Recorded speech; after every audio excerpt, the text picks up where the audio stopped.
Residents of Atkan Estate under the umbrella of Atkan Estate Resident Association Gwarimpa today call out to well-meaning Nigerians to help save lives of the citizens who are suffering from the consequence of illegal sales of estate facilities such as green areas, waterways meant to provide comfort for residents.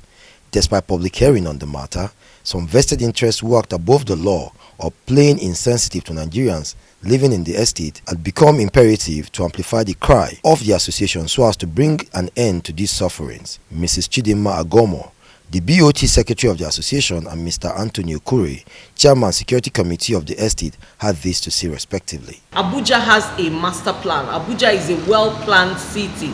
But what we are seeing in Gwarimpa is chaos. We don't know whether we are part of the master plan or we have been ruled out of the master plan.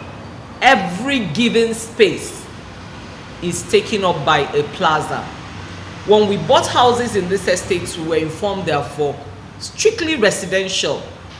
And as an association, we have worked hard to maintain that. You can hear it from our name, Atkan Estate Residents Association. This is where we reside. It's not where we come and trade and go home. So when we can't get home because of activities of shops round the clock, do you know the spate of crime in this area within the last couple of months? We don't sleep.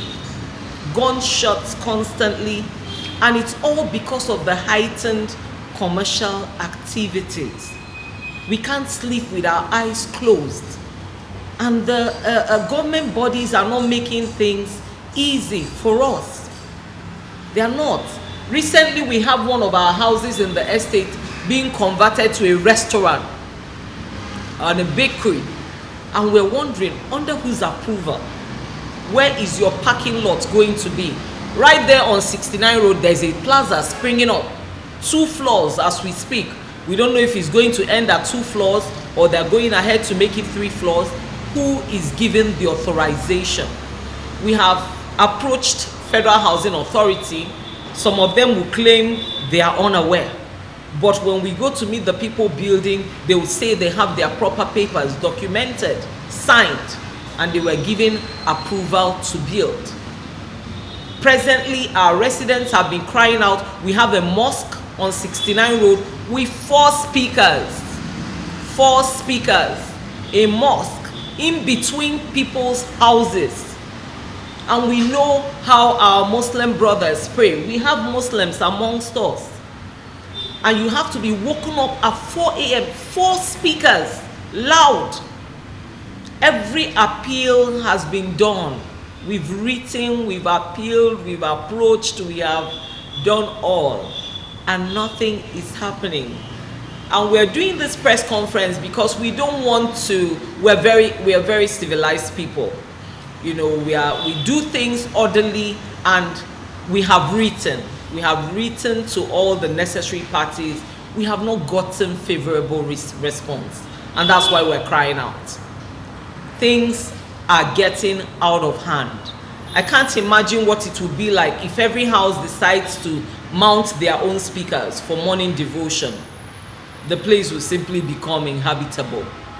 If every house becomes a shop, what becomes of the people living here?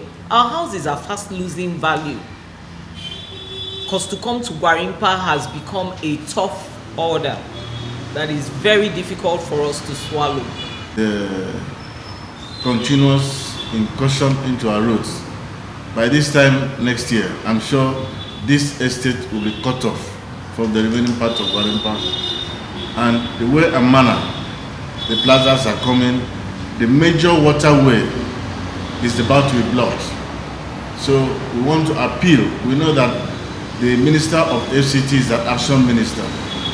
We want to passionately appeal to him to please use his good offices to intervene.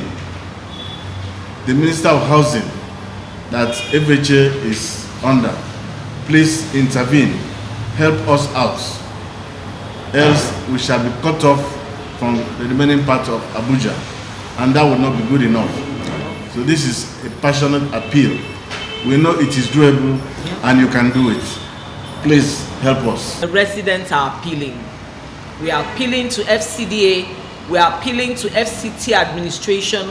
We are appealing to FHA, anyone that is responsible for authorizing these activities, to please be sensitive, be considerate. Come and survey the area you're giving approval for people to build before you authorize that, to know, is this area conducive for such an activity? Mohammed Jinadu, Voice TV Nigeria.